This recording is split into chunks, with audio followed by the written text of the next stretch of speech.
Assalamualaikum warahmatullahi wabarakatuh. Bertemu lagi dengan saya Ibu Fauziah Nur Adriani dalam mata kuliah Kesehatan Reproduksi. Kali ini saya akan menjelaskan tentang deteksi dini gangguan reproduksi.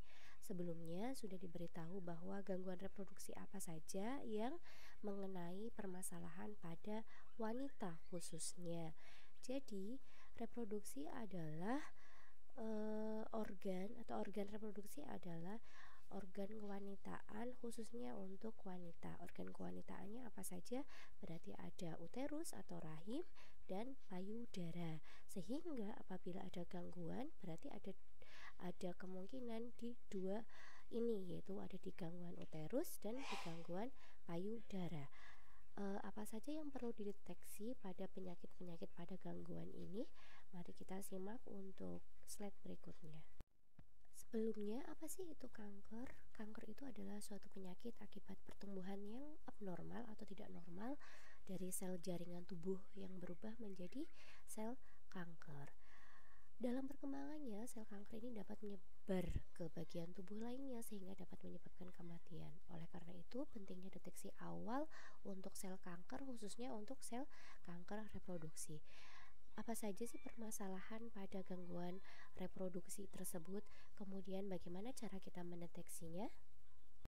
Yang pertama adalah kita akan membahas tentang leher rahim atau serviks.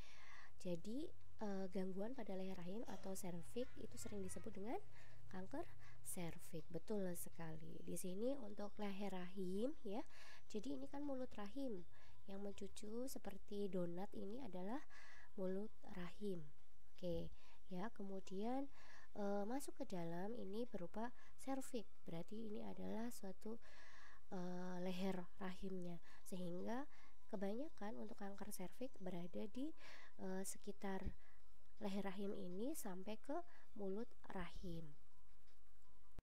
Bagaimana dengan kanker leher rahim itu sendiri? Kanker leher rahim itu keganasan yang terjadi pada jaringan leher rahim yang merupakan bagian terendah dari leher rahim dan menonjol ke puncak liang senggama atau pada mulut rahim. Disebutnya juga kita porsio.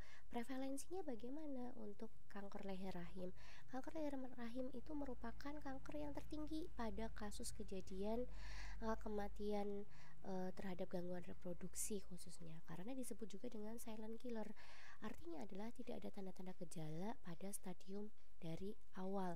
Tiba-tiba dia mengalami perdarahan di luar siklus menstruasi, kemudian nyeri perut hebat seperti itu.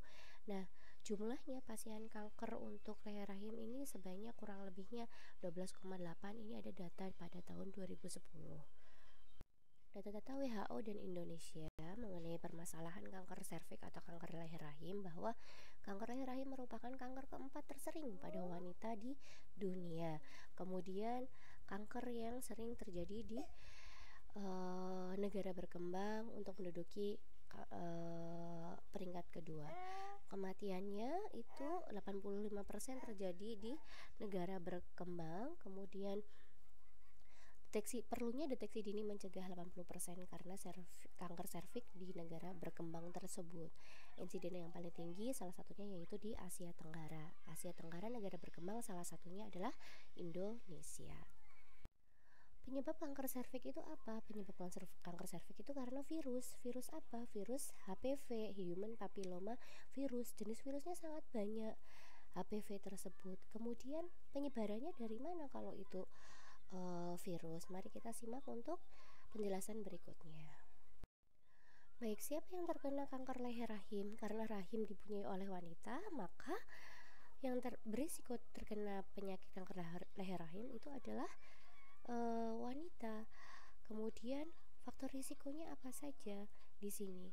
Yang tadinya disebabkan oleh Human Papilloma Virus itu karena melalui hubungan kontak seksual. Bagi yang dia belum pernah melakukan hubungan seksual, maka masih tetap aman. Atau yang sudah pernah melakukan hubungan seksual dan berganti-ganti pasangan, maka mau tidak mau dia harus dilakukan screening ya, untuk mendeteksi adanya kanker leher rahim. Sehingga faktor risikonya bisa berupa menikah atau mulai melakukan aktivitas seksual di usia muda kurang dari 20 tahun. Jadi kenapa kita tidak boleh menikah di bawah usia reproduksi kurang dari 20 tahun? Karena apa? Karena rahim kita masih rentan. Rahim kita itu masih terlalu dini, apalagi pacaran sampai melakukan hubungan seksual begitu. Terus kemudian berganti-ganti pasangan seksual ya. Jadi kita putus dengan pacar ini ke pacar berikutnya, atau kita selingkuh ke pacar berikutnya, kita juga melakukan hubungan seksual dengan pacar berikutnya. Atau kalau ketika sudah menikah, kita juga berganti-ganti pasangan dengan suami orang ya, atau kita ditinggal suami, atau kita ada masalah dengan suami, terus kemudian kita punya selingkuhan di situ. Nah, kita melakukan hubungan seksual dengan mereka ya, sehingga terpapar paparan untuk HPV-nya, virusnya akan jauh lebih berisiko. Melakukan hubungan seks dengan pria yang sering berganti-ganti pasangan, atau prianya sendiri yang menularkan karena pria tersebut juga sering berganti-ganti pasangan, kemudian salah satu pasangannya juga kita, sehingga dialah yang menularkan kepada kita, seperti itu. Faktor risiko kedua dari kanker leher rahim yaitu dia pernah mempunyai riwayat infeksi di daerah radang panggul seperti ISK, infeksi saluran kemih, itu salah satunya. Kemudian perempuan yang melahirkan banyak anak memiliki risiko jauh lebih besar untuk mengalami kanker leher rahim. Duh, karena apa Bu? Kok kenapa banyak anak bisa menyebabkan risiko terhadap kanker leher rahim? Iya, karena kondisi rahim untuk multigravida atau yang terlalu banyak anak, dia kondisi rahimnya lemah sehingga mudah sekali untuk terserang virus HPV. Kemudian merokok atau terpapar asap rokok, perokok pasif. Kenapa? Karena dia akan menurunkan imunitas. Nah, salah satu sistem imun di dalam tubuh kita itu ada di alat reproduksi, sehingga ketika kita paparan rokok jauh lebih sering, maka alat reproduksi kita jauh lebih rusak. Faktor risiko ketiga atau faktor risiko selanjutnya adalah memiliki riwayat keluarga dengan penyakit kanker. Sama seperti kanker leher rahim atau kanker serviks, itu ada gen orang tuanya, mbahnya kena kanker serviks, maka keturunannya ada yang memang terkena kanker serviks tersebut. Karena apa? Karena genetikanya dia akan menurun. Artinya apa? Mbahnya aja atau ibunya saja bisa terpapar kanker serviks karena imunnya juga turun ya. Nah, keluarga yang lainnya juga bisa terkena kasus autoimun terhadap, salah satunya terhadap masalah kanker serviks. Kemudian kurang menjaga kebersihan alat kelamin ya. Jadi untuk virus kan bisa menempel di toilet duduk. Kemudian saat kita terkena infeksi HPV, terus atau kita sedang duduk tanpa dibersihkan terlebih dahulu, kemudian sebelum kita ada orang yang terinfeksi HPV, virus kan bisa hidup, ketahanan hidupnya kan bisa lebih lama itu di luar, sehingga kita terpapar langsung padahal kita nggak ganti-ganti pasangan sama sekali. Kemudian adanya riwayat tes pap smear yang memang abnormal sebelumnya. Jadi kita pernah ngecek nih untuk pap smear atau dicek kondisi mulut rahimnya dan serviksnya. Ternyata memang hasilnya, oh ini ada keputihan yang terlalu banyak dan ada lesi. Lesi itu seperti bercak-bercak yang ada di mulut rahim, sehingga dia untuk risiko stadium berikutnya akan jauh lebih besar. Kemudian penurunan kekebalan tubuh, misalnya karena memang dia kena penyakit HIV, terus kemudian penggunaan konsumsi obat-obatan jangka panjang atau steroid jangka panjang, itu bisa menyebabkan gangguan autoimun. Mengerikan bukan untuk kanker serviks ini sendiri, karena termasuk jenis silent of killer, maka kita perlu mewaspadai dengan gejala-gejala kanker leher rahim. Pada stadium awal seringkali memang tidak menunjukkan gejala atau tanda-tanda yang khas. Nah, makanya di sini ketika kita mengindahkan untuk tidak mempedulikan untuk gejala di sini ya, maka akan berisiko untuk ke stadium berikutnya. Namun pada stadium lanjut mulai muncul gejala-gejala yang harus diperiksa lebih lanjut ke dokter untuk memastikan ada tidaknya kanker. Seperti apa? Seperti haid yang memang tidak teratur, kemudian ada nyeri panggul, nyeri saat berhubungan seksual, kemudian keputihan atau keluar cairan encer putih kekuningan bercampur darah seperti nanah dan berbau busuk, perdarahan spontan tidak pada masa haid. Jadi di antara siklus menstruasi ada perdarahan yang abnormal. Perdarahan pada masa menopause. Seharusnya pada masa menopause itu kan sudah tidak menstruasi lagi. Akan tetapi di sini untuk gejala kanker leher rahim ya salah satunya ada perdarahan saat dia sedang atau sudah memasuki masa menopause. Ya, bagaimana perjalanan penyakit kanker serviks itu sendiri? Ketika awal kita terinfeksi HPV onkogenik, maka masa inkubasinya 6 bulan. Kemudian 6 bulan itu nggak lama loh. Kemudian muncullah suatu lesi HPV. Di sini kadang belum ada tanda-tanda sama sekali. Kemudian apabila sudah muncul, maka 9,8 atau sampai 10 bulan 75-90%-nya itu regresi spontan. Jadi mulut rahimnya sudah mengalami regresi atau kemunduran untuk imun yang ada di situ. Terus kemudian sekitar 5-25% HPV persisten menetap di kanker leher di leher rahim atau serviks tersebut. Nah, kalau sudah persisten kurang lebihnya 4 tahun itu sudah menjadi prakanker ya. Jadi dia sudah menjadi prakanker, stadium prakanker, belum jadi kanker. Kemudian dari situ dia invasif menjadi sel kanker aktif selama 2 tahun. Jadi dari stadium 0 sampai stadium 4 itu cepat banget kalau dia sudah invasif virusnya.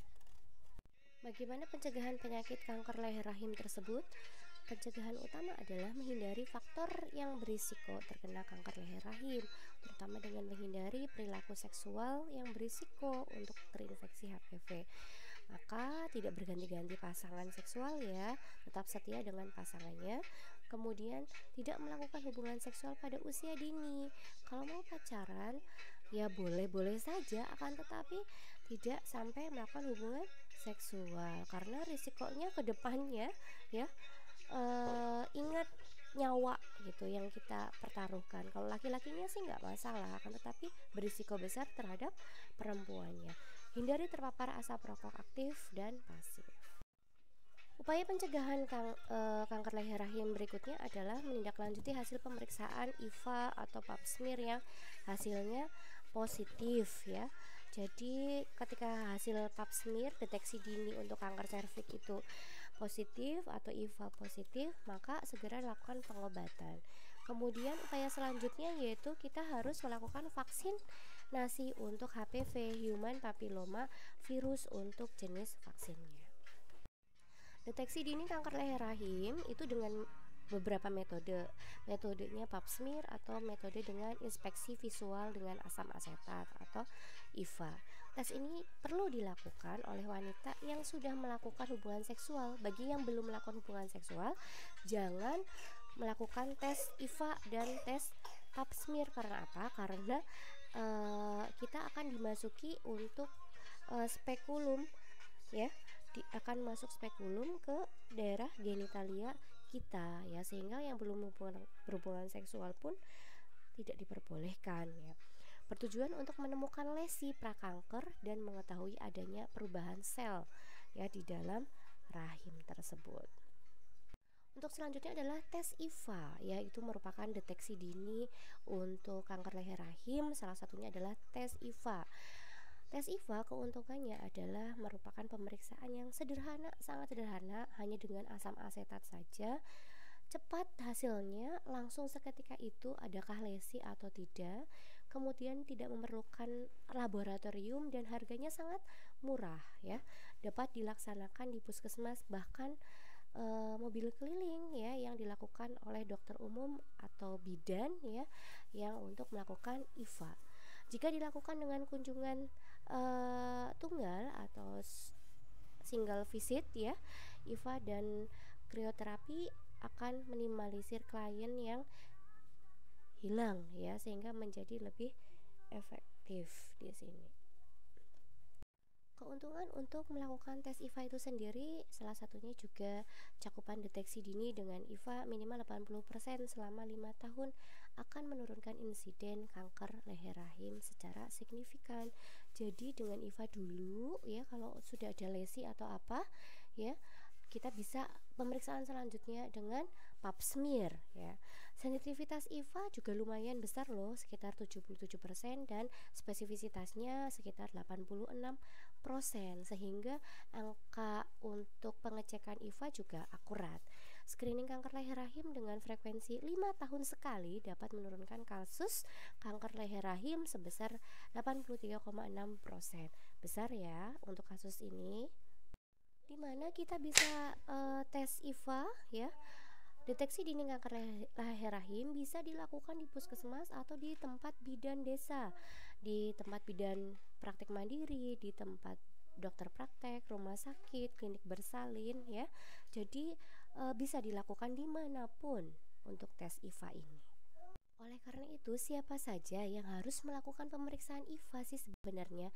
Yang wajib melakukan pemeriksaan IVA adalah wanita yang telah melakukan aktivitas seksual sebelum usia 18 tahun atau sebelum usia 20 tahun, mereka yang memiliki banyak pasangan dan saling bergonta-ganti dalam melakukan hubungan seks, mereka yang memiliki gangguan infeksi kelamin yang ditularkan melalui hubungan seksual, berhubungan dengan pria yang sering bergonta-ganti pasangan ya.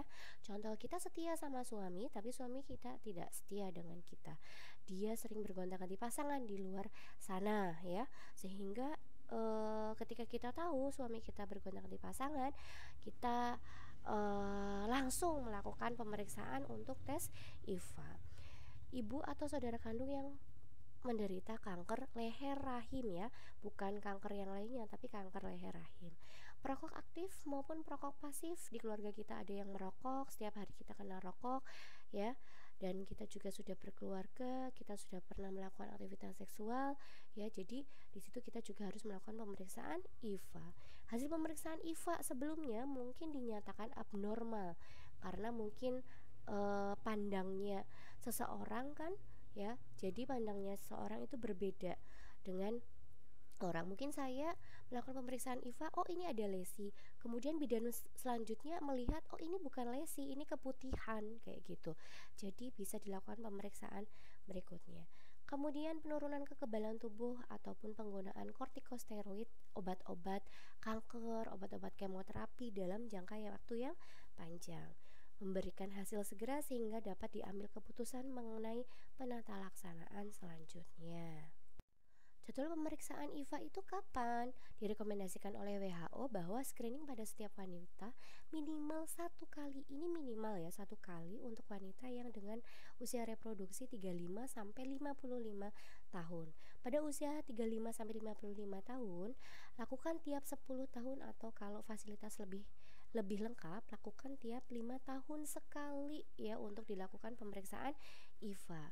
Ideal dan optimal pemeriksaan dilakukan setiap 1 tahun sekali, dan bila hasil negatif 5 tahun sekali atau 3 tahun sekali pada wanita usia 25 sampai 60 tahun. Screening yang dilakukan sekali dalam 10 tahun atau sekali seumur hidup memiliki dampak yang signifikan dengan proses reproduksi kita. Di Indonesia, anjuran melakukan tes IVA bila hasilnya positif ya. Kalau bila hasilnya positif, maka kita lakukan untuk tes berikutnya, yaitu tes menggunakan pap smear test. Syarat melakukan atau mengikuti tes IVA itu apa? Yaitu sudah pernah melakukan hubungan seksual, kemudian tidak sedang datang bulan saat tes, kemudian tidak sedang hamil saat tes, dan 24 jam sebelumnya tidak melakukan hubungan seksual dengan pasangan kita. Nah, kemudian hasil dari tes IVA itu sendiri ada batasan lesi yang sangat jelas ya. Ini daerah putih dengan batasan jelas warna putih ya. Lokasi di daerah transformasi dekat atau bersinggungan dengan untuk SSK-nya di sini ya. Untuk ini kan mulut rahim. Kemudian ini adalah tanda diagnosis lesi putih atau IVA positif di sini. Jadi mungkin ini merupakan suatu lesi untuk kanker ya. Ini IVA positif.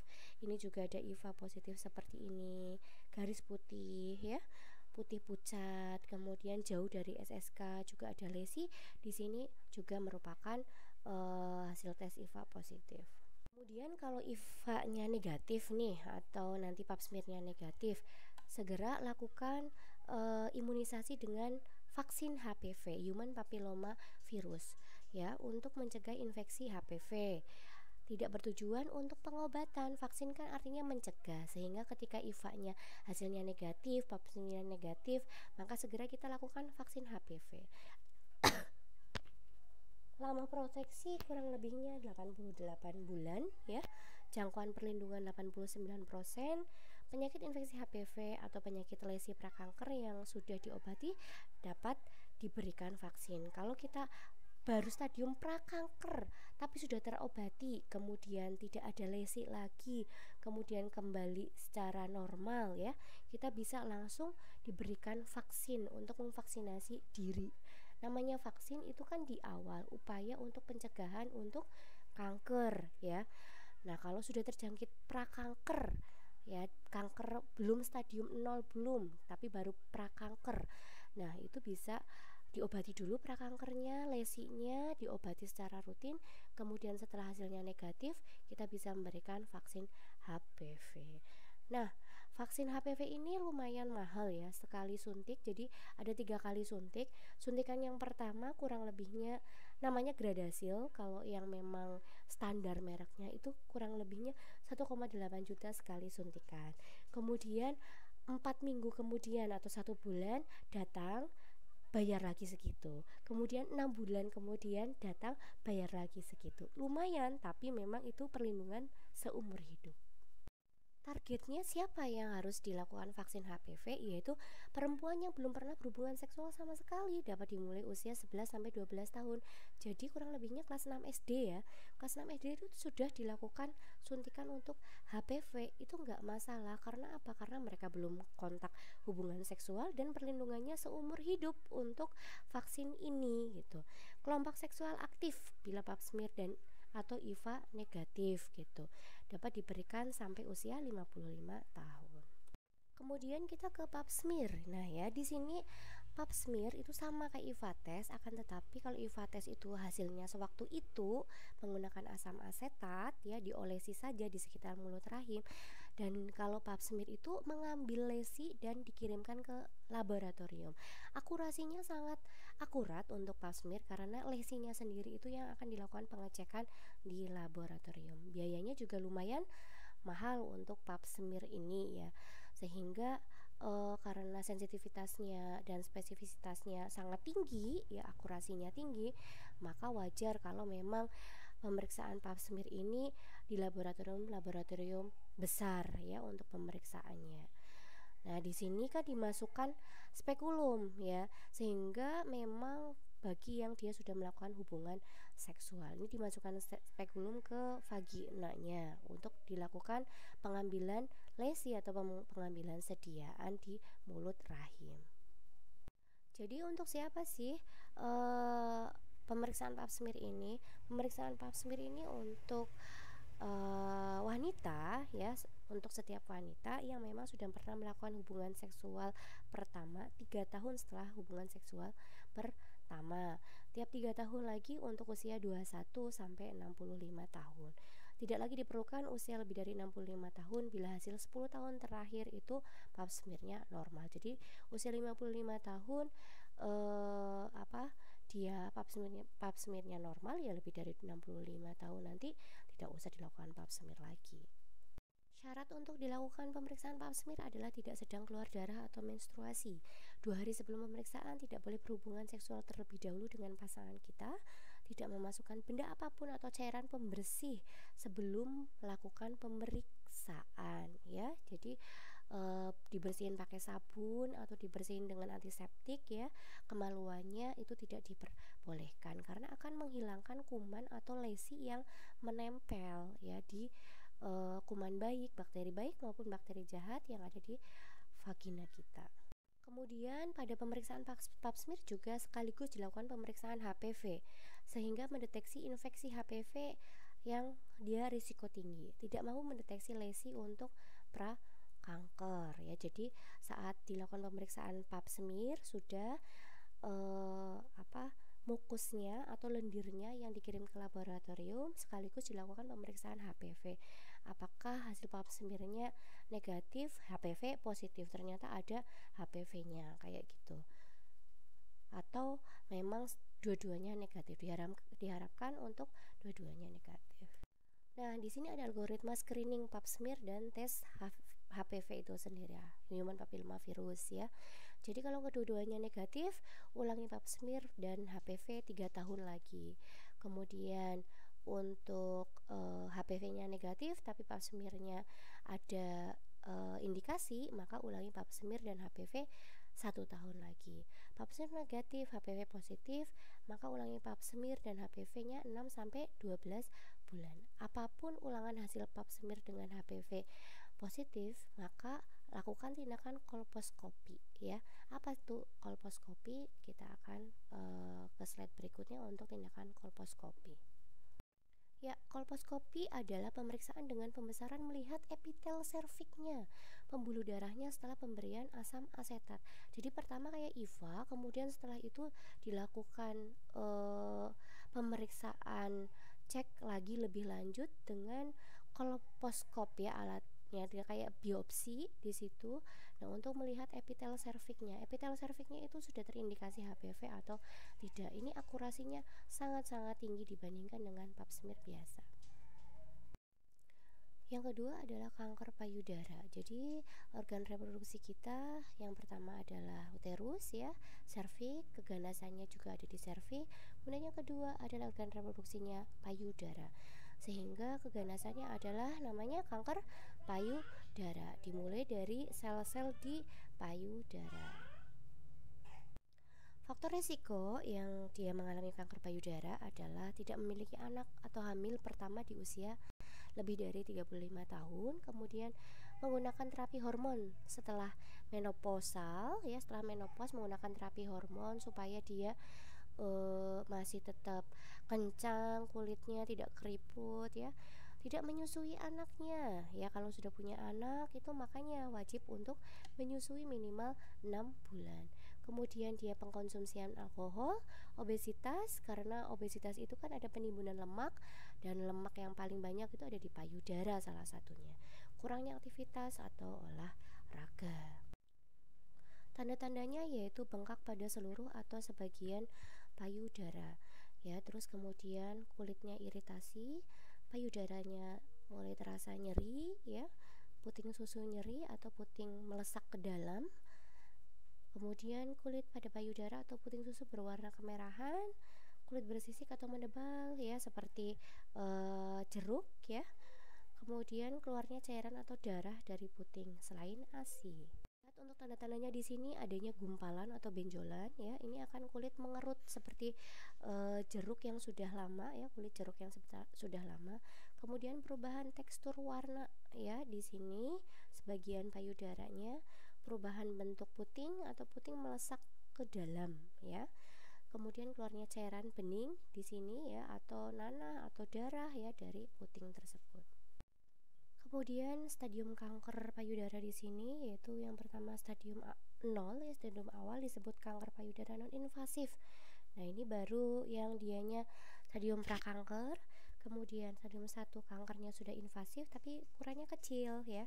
Ukuran tumornya kurang dari 2 cm dan tidak menyerang kelenjar getah bening. Jadi ada kayak benjolan-benjolan saja. Nah, stadium 2 kanker invasif, ukurannya tumor 2-5 cm dan sudah menyerang kelenjar getah bening. Nah, untuk stadium 3 kanker invasif besar, ukuran tumornya lebih dari 5 cm. Jadi benjolannya sudah menonjol sampai ke permukaan kulit ya.